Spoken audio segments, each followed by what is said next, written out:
welcome back to the Mackem in the Middle podcast. Another Sunderland game, another game where there is one specific talking point, and it is not the performance, as has been the theme quite a few times this season. A 3-1 defeat at home to Swansea, but like I say, there was a lot more to that scoreline than the eye would see, and very shortly we'll get into everything that happened during the game, some of the talk after the game, and anything else that pops up, because there will be something.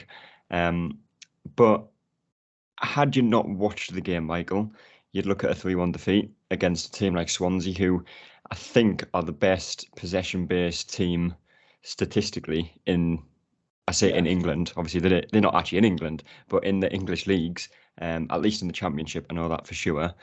You'd look at the 3-1 defeat, you'd think it was an off day, but a lot more to that than that would suggest.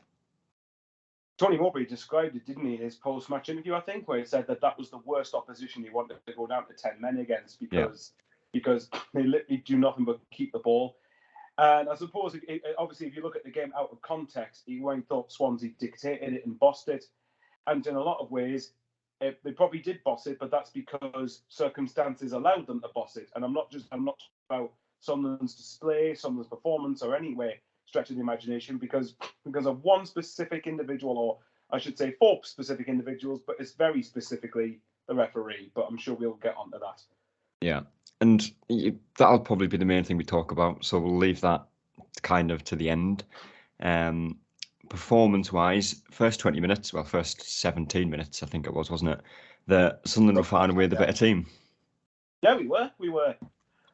But I was saying to my mates next to me in the stadium, even before all the rubbish ended up happening that cost Sunderland the result, that we were actually the better team by a country distance. And I was saying, well, actually, these are meant to be quite good on the ball, but Sunderland were the ones keeping hold of possession, recycling possession, maintaining the ball. We were getting forward at every opportunity. We were getting in good areas. We were putting them on the back foot.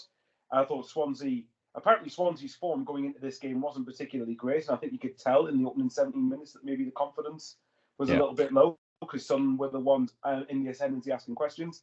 And again, I'm going to try not to mention the referee, but had it been a fair game, I'm confident we would have got at least a point out of it. You obviously can't. There's no way for me to definitively know that, obviously, but based on the way the first 70 minutes went, I think we certainly would have got something out of it. But yeah, I mean, the rest of it was overshadowed by what happened afterwards. Yeah, and it was the 18th minute, the first of, well, the most notable incident, I suppose, the main one. There was plenty of other ones after, some of which we won't mention individually, but as a collective we will. But the first one is a foul on Diallo in the box, doesn't get given as a penalty, which, is it soft? Maybe. Is the contact? Yes. Does the contact make them go to the floor? Potentially. I wouldn't say it's a stonewall penalty like some people have suggested, but it's a one that you've seen VAR, stuff like that. You've seen them given. If VAR was there, if the referee gives it, it doesn't get overturned. If the referee doesn't give it, he looks at VAR. Does he overturn his original decision? I'd probably say yes. But it's a strong case for a penalty. It is, and I might be looking at this wrong, but I'm pretty sure Diallo gets kicked in the back of the leg as well, right before he goes down, which means there's no and unless it was a genuine attempt to go for the ball. Was it Harry Darling who made the foul? You're testing me here. I couldn't tell you. Whatever it was.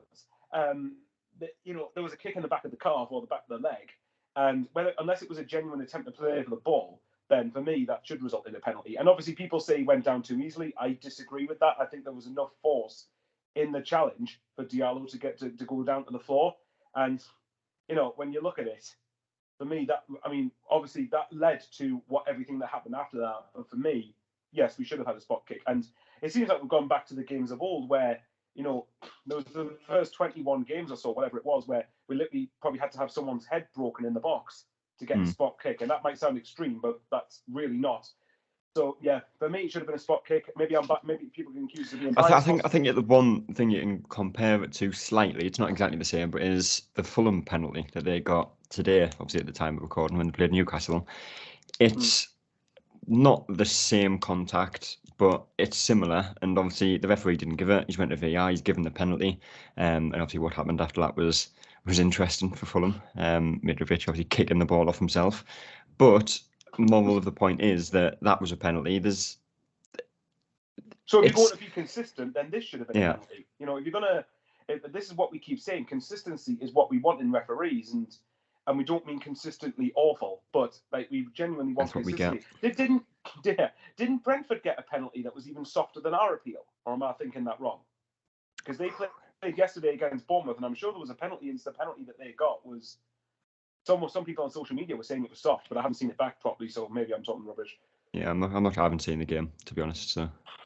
Oh well, ignore that then. But yeah, with ours, yeah. If Fulham got a penalty for something similar as you say, then yeah, we should. For me, we should have got one. But yeah, nonetheless, we didn't, and obviously we've got more incidents to talk about. Yeah. And the first incident is obviously in the same kind of passage as play as the penalty, and very similar to the Blackburn game, in which they're not being awarded a penalty that should have been a penalty, then ended up in something happening in the game, which ultimately turned the game in the opposition's favour. Obviously, against Blackburn, it was a penalty that wasn't given. They went down the other end and scored. Slightly different this time because we didn't get the penalty. 10 seconds later, the ball goes into the middle. Luke O'Nien goes into a challenge. Apparently, the referee goes in his top pocket to get a yellow card out. The Swansea players surround them, changes his mind, gets the red out. Luke O'Nien sent off, and it's an orange card, if I could describe it, because you see, again, I don't want to use other examples as a reasoning behind why this should be given as a red or yellow or whatever it should have been, but we've seen worse tackles punished with less against us this season. And again, ironically, Blackburn is another game where you look at that Tyler Morton challenge, which I think was on Jack Clarke, probably the same type of force, the same speed going into the challenge, probably a lot more dangerous, to be honest. I think he actually caught him higher up the leg on Clarke than O'Nien did on whoever it was. Can't remember who it was. And obviously Tyler Morton got away with the yellow in that one. Again, it just comes down to consistency, where if you're going to give a red for that, there's so many times this season where the opposition should have been down 10 men. Yeah, and I'm pretty sure, wasn't there, I can't remember, I think it might have been the Millwall game where one of the players for Millwall made a horrendous challenge on one of ours when it was 0-0 in that game, and didn't even get punished for it. There wasn't even a yellow, there wasn't even a foul from what I can remember, or if it was, and at worst it was a foul for them. Again, consistency is what we want. That for this decision, I can, like you said, orange card's the way to describe it. If you look at social media, and again, I know that's not the biggest barometer to judge things upon, but if you look at social media, there's so much debate. Like some people say it's a yellow, some people say it's a red, some people say that they don't show you the way. I fall into the latter one where I've seen red cards given for that. I can see why I can at least somewhat understand why the referee sent Luke O'Nien off. But you know, like you said yourself, if he went into his pocket for a yellow card, you're letting the Swansea players influence the decision. Then for me, based on the rest of the game, it seems to me like every referee that comes up here seems to be favouring the away team almost every time and falls into the I'm not letting the home fans dictate my decisions thing, which itself isn't being objective then. It's just being kind of anti-Sunderland, if anything, or anti-anyone with a big crowd. But yeah, I can understand that one. I can understand it, but I can also see why some people say it's not a red. If he originally goes for a yellow and you're letting Swansea players overturn your decision, then all right, in which case we should start doing that then, swarming the referee every time. Yeah. I can't remember the last time if we've ever surrounded the referee and convinced him to send an opposition player off. It's probably the only time that I've ever missed Seb Larson. Yeah. Oh, we could have done with him yesterday, couldn't we? Could have.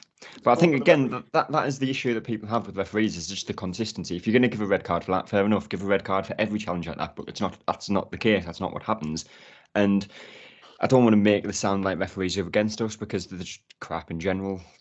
So many of them don't know the rules, and they're not really going to get a mention. But some of the offsides that were given against us in the game against Swansea, where the Swansea players played the ball, so you can't possibly be offside, then the rules are there to be followed, and the referees sometimes don't know them.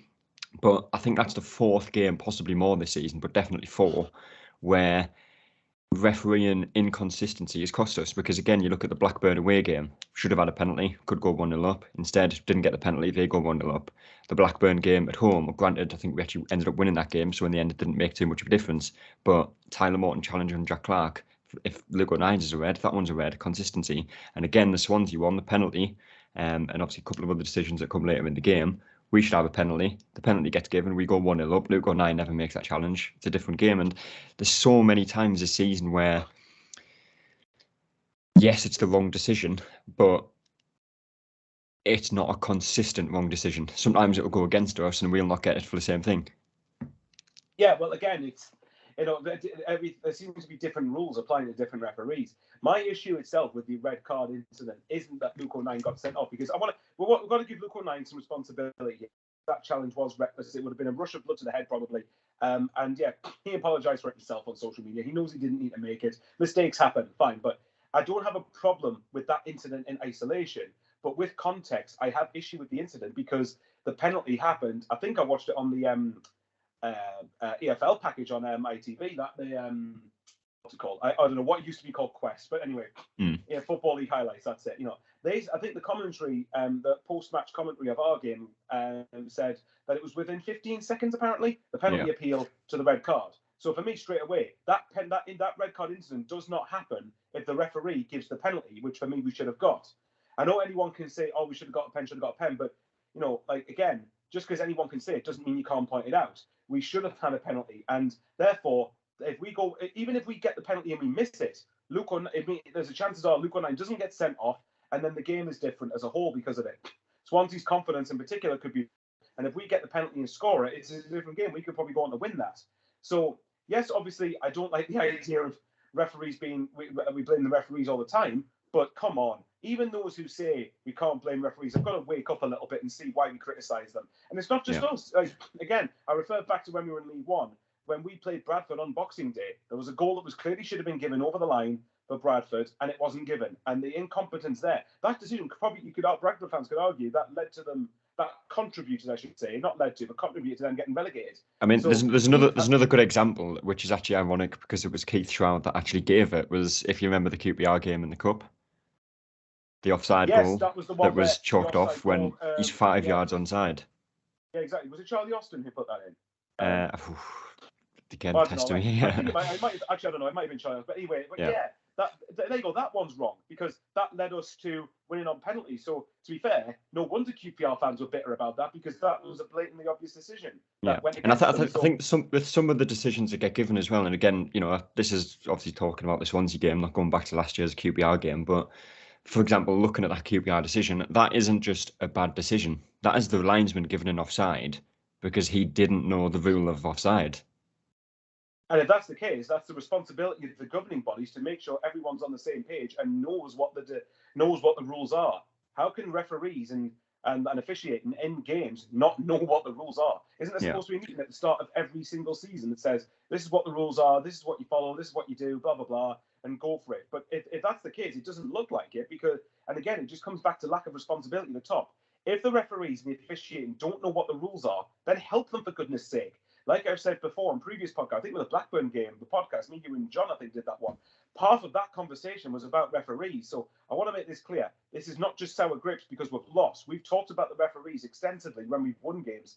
Alex Pritchard said on the club podcast that VAR needs to be in the Championship, and I completely agree with him. Because as I said, the cost of going up and not going up to a lot of teams could cost hundreds of millions of pounds.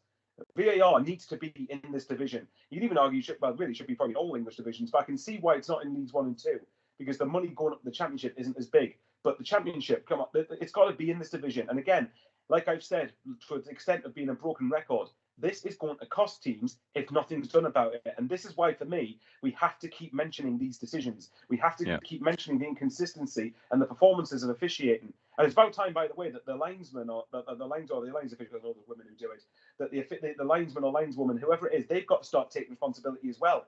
I mean, even if you look at later on in the game, Swansea's first goal, apparently, well, some people viewed it as offside. I personally didn't think it was. I think it's definitely onside, to be honest. For me, I mean, it's not the best angle to look at from. But for me, for the highlights package, I'll defend the referee there. That one, I think, for me, did look on, to be fair. But but even then, there was but again, there's big decisions that directly contributed to this result. And again, that's not Swansea's fault, by the way. That any opposition, if you're going to get things going in your favour, of course you're going to take it as a professional. That's not Swansea's problem. But the problem is, again, we have every right, I think, to be aggrieved with the officiating. And again, something has to be done about it. Whether you've got to give them help, whether the standards got to improve, whether you've got to give punishments for being as bad as that. I don't know. I still don't know.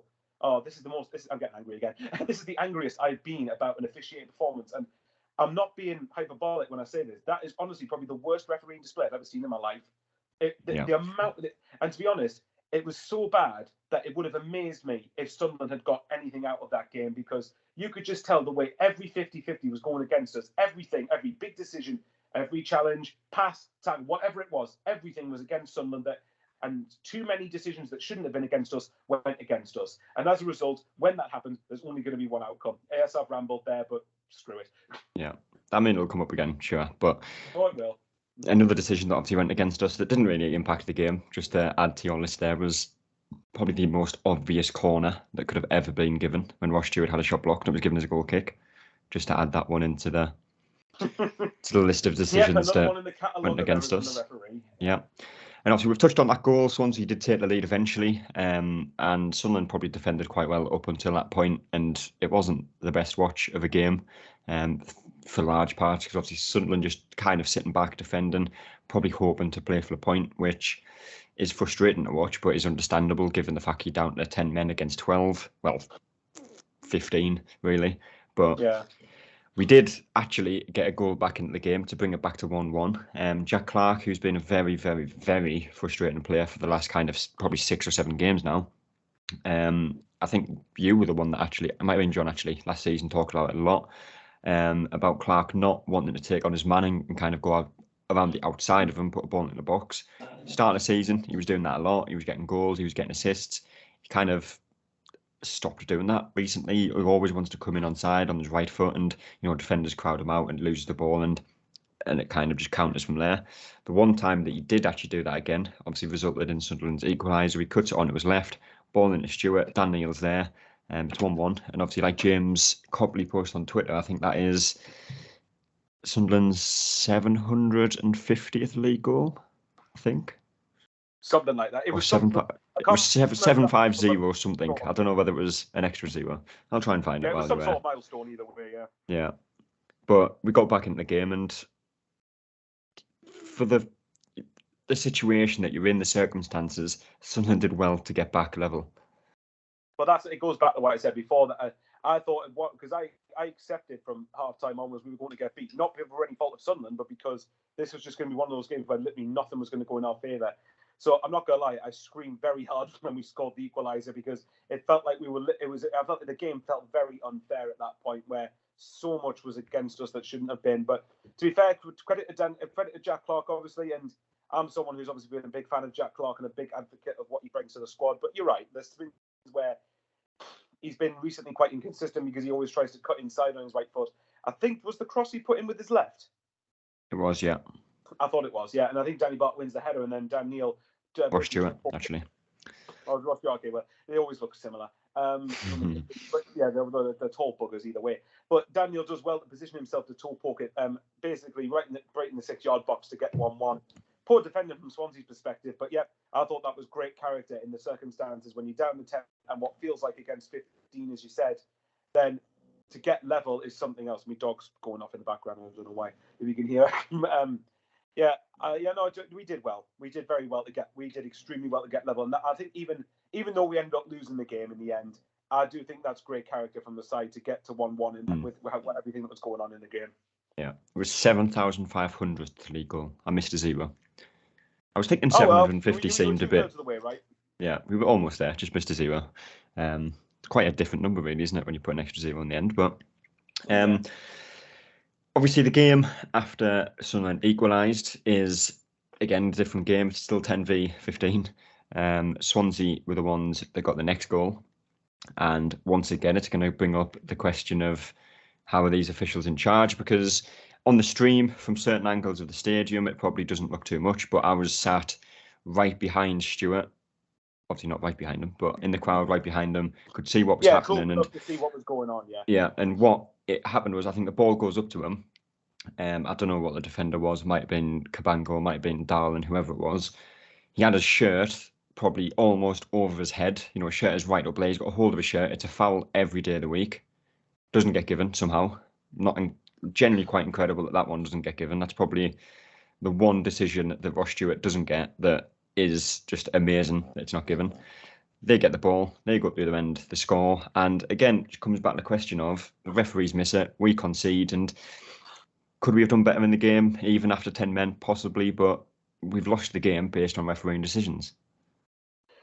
Well, just apologise if anyone can hear my dog grunting and snoring in the background, because she clearly agrees with you. But yeah, so you're right. This is the other big one. And how many times have we seen this where Ross Stewart gets manhandled and wrestled to the ground, and referees just go, "Oh, just walk it off. It's fine." Oh, you broke your leg because someone was all over you. Just walk it off. Yeah. That's ridiculous. This is the second, like I said, the two big ones were the penalty that should have been given, and then this is the second one where the build up to this one, Ross Stewart, as you said, gets clattered, gets fouled, gets wrestled. It's a blatant, as obvious free kick as you could ever make out, and yet again somehow not given. And because of that, we concede a very what to be fair to the defenders is a very, very unfortunate goal, because the ball comes into the box, someone has a shot. I think it might have bounced off Patterson, but then it falls kindly to whoever it was that put the ball in, and it bounces off him and goes in. That just sort of summed up the game and our sort of luck with it. But you're right, like again, it comes back to officiating, and I know there's going to be people listening to this that don't like this, but again, we're going to have to keep talking about this, otherwise improvements are never be made. How Ross Stewart doesn't get a free kick for there is beyond me, because even before then, we're down to 10. I still felt Sunderland could get something out of the game if we just got a bit of luck. But alas, it wasn't to be. But you're right, we should have easily had the build up to that. And it's just, Swansea might have won the game anyway, but we never know. That would have at least kept it at 1-1 a little bit longer. And the longer it goes on, maybe more confidence grows, it might get something. So that, yeah, I don't care if it sounds bitter. That directly contributed to the second goal, and it's not good enough. Yeah. And obviously it didn't end there, because Swansea 8 minutes later got the third. Probably the only goal that they scored that didn't directly come from a dreadful refereeing decision, although someone can probably think of one. But off the top of my head, I can't. It is probably a little bit poor defending from Sunderland, because the amount of space and time that I think it was Oliver Cooper had when the ball comes to him on the edge of the box, he kind of just drives 5 yards forward. No one closes him down. He has the shot. I think Patterson should be doing better. It's kind of straight at him at his near post, but ultimately it didn't really cause too much. But again, just a performance-based disappointing goal to concede that one. It is. I mean, for me, at first I was of the same opinion when I said I thought that was a bit poor from Patterson, because he's getting beat at his near post. But apparently, if someone suggested to me on a conversation online that it came off Danny Bart as a deflection, so my opinion on it varies on whether that deflection happened. If the deflection did happen, then yeah, I might have a bit more sympathy with Patterson. But if not, then it is a poor one to concede. And obviously, defensively, we're trying as hard as we could to get back into the game, and we obviously had nothing to lose at that point. So yeah. I didn't think it was maybe going a bit further forward, but that's the risk you're going to take, especially against a team who's good with the ball, that has a man advantage, well, a 2, 3, 4, 5 man advantage, really. But yeah, that was the moment where the game was dead at that point. But yeah, that's probably the first one, at least there's debate with offside. The second one, foul in the middle. This is probably the only goal of the three where you really can't pin the blame on the referee. But as you said, there might be one somewhere that we just haven't thought of hard enough. Yeah. And obviously, it did finish 3-1. And to be honest, before the game, I did reluctantly think we would get beat off Swansea, because they are a good team, albeit in bad form. But even just forgetting about the result, I think I posted it on Twitter that, what would have been a very, very, very good game of football, two very good footballing sides. Obviously, like we said right at the start, Swansea, the best possession-based team in the league, possibly in the country, in the English leagues. Sunderland, who have obviously shown this season they can compete with anyone. They can play very good football, score very good goals. And 18 minutes in, all of that is just completely thrown out the window. The game's ruined. Again, not taking into account the result, because you can enjoy a game of football even if you get beat. And all of that's just completely wiped out by referees just not doing the job. Exactly. Well, I'd imagine the game probably wasn't room for Swansea, but certainly from our perspective, I thought we'd end up drawing the game, because I thought it would be a tougher game than what people realise. Swansea are a good side, and obviously I know we'll look at Borough at the very end, but I think that's going to be a very, very hard game. But yeah, I mean, I go back to it. Had we had a fair game, I honestly reckon we would have got at least a point out of it. We never know. I can't prove that. Fair enough. But for me, the game, like you said, it was thrown out the window the moment the penalty, the passage of play involving the penalty and the red card. Once that happened, I just accepted from that point on Swansea were going to win. And as the game grew on, again, just too much was going against us. It was just nothing was going for us at all. So I just thought, you know what? The lads got beat, but I think we can both agree that, with the exception of Luke O'Nien giving the referee a decision to make, which again he apologised for, every other player, I didn't think, for the most part, I thought they gave everything they could, considering everything was literally conspiring against them every minute. Yeah. Three of the best is probably not going to happen, so we'll pick out one standout player from Sunderland, and I think I'd probably go with Dan Neil personally, but see what you're going No, with. I'd agree with that. Make that two of us. Did well for his goal, and I think the lad is starting to prove now for me why he's in the midfield. I think he's actually looking really, really confident. And again, I'll be interested to see, and I know I've said this a few times, I'll be interested to see what he does against Borough when we have a referee that's not, how can I put this, feels like he's put a bet on the opposition to win. Yeah, and that is a very ambiguous prediction to make because that seems to be every single game that we play in. But hopefully not for this one, which, like you say, is at home, another home game against Middlesbrough, who have obviously Michael Carrick in charge of them. And I think they've been on an incredible run of form since he took over. Obviously, they play very kind of similar to Swansea in terms of, I think they are quite possession based. If you look at how well Michael Carrick and his Man United team used to play when he was in midfield, and very similar to how Barcelona used to play, obviously at a very different standard. When you've got the likes of Paddy McNair instead of Xavi and Iniesta. But in terms of the passages of play, the movement, the possession, they do kind of follow a similar kind of routine, I suppose. So it is going to be a hard game. It's a home game, and is it 4 games now that we haven't won at home after Swansea? Well, sorry, hang on. How many? I think we've only won. Yeah, I think it's 4 games. Hang on, let me think. So it was Rotherham, Wigan, Blackburn, and Millwall. Yeah, we've only won 4 games at home. Yeah. Yeah, and I think when was the last time that we won at home? Because I feel like I saw something suggesting that we hadn't won at home for a while, which Blackburn, is completely incorrect because our last home game was in fact a win. It was Blackburn. So yeah, I'm not sure what I heard about that one then. But anyway, it is at home. It's a game that, like I said, it's going to be a tough one. I'd probably take a point, granted that if the refereeing decisions do go for us, or at least a fair throughout the game. But if you had to go with a prediction for that one? 1-1. I think this is a game where I thought that before Swansea, I thought Swansea, Middlesbrough, and our next league game is Millwall after next week. So I think those are those are ones that are. It's kind of the opposite when we said we were playing Wigan to the idea where we thought we need to be winning this game. Where these ones are, we need to be competing in them and then wait and see what happens from there. And you're right, Borough have been, I think, in form table since Carrick's gone in, have been probably one of the best teams in the division. So that alone tells you how hard a game it's going to be. And obviously, we mentioned the fact for Borough, I mean, not so much for us, but for Borough, this is probably their biggest game of the season in terms of geographics. Yeah. Because they view us as a derby. I don't personally view Borough as a rivalry, but they certainly view us the other way around. But yeah, 1-1. I think if we compete and we don't have everything go against us, then you never know. One point I'd like to think of, there's something that's I'm very sad to point out, but I want to point it out. Blackburn went on a run a while back of win, lose, win, lose, win, lose. And I've just realised our last 5 games at home, if I'm right, are lost Cardiff, beat Millwall, lost West Brom, beat Blackburn, lost Swansea. So see if that follows suit. Hopefully it does. Yeah. And then hopefully we just followed up with 5 wins at home, unbeaten run to the end of the season. And we just win every single game for the rest of the season and we win the playoffs. Yeah. But obviously it's still a very tight league. I don't want to drag this on for too long, but it's still very tight, even after a defeat. If you look at the league table, which I'm going to try and track it out now while I get it up on my phone, we're 10th, which sounds like meh, kind of at the minute. You lose against Middlesbrough, you can drop down to 15th. If you win, you could be back in the top 6 and, within 2 points of third.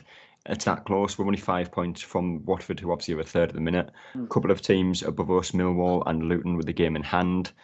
Otherwise, still very much the same in terms of positioning, in terms of the points between teams. And just looking at Watford in third and Stoke in 20th, there's only 13 points separating them. That shows you, over by the way, how halfway through. Yeah, that shows you how mental this league's been so far. Yeah. How many? Because I think we play after everybody else, don't we? Because we're the Sunday lunchtime, aren't we? So I presume so. Yeah. Yeah, we are. We kick off next Sunday at 12 o'clock at time of recording. So yeah, by Saturday night we'll know where we are because everybody else before us will have played. So I mean, how many points are we off Middlesbrough? Off Middlesbrough, we are 4 points. Well, there you go. Because let's assume this game's big. If because for some fans, our expectations have shifted to we want to try and go for the playoffs if we can. If that's the case, then we need to be winning this game really. But I still haven't shifted to that view yet. But if you want to try and make a push for the playoffs, then go for it. We need to make sure we get enough points to first and foremost to make sure that we're not going to drag the relegation scrap. I don't think we will be, by the way, but I think we need to. That's the minimum, and then try and go from there. So every game's still big at this point. Yeah. And like I say, anything can change after every single game. At least for now, I think within the next kind of 4 or 5 games, I think the table will start to shape up a little bit, and you will start to see a bit of a gap between certain parts of the table. Obviously, the playoffs still very much in contention for pretty much anyone, bar the bottom 3 at the moment, which is obviously Huddersfield, Blackpool, and Wigan. So it'll be an interesting one to see. But like we said, that game is on Sunday against Borough. Probably have the podcast out on the Monday or Tuesday discussing that and everything that happened. And hopefully it's going to be a performance-based one and not a refereeing-based one. But that might just be we can hope, but something tells me it's probably not going to be the case. Quite possibly. There'll be something. But we'll be back then to talk about that game and everything that happens. But until then, we will see you later. That's all, folks.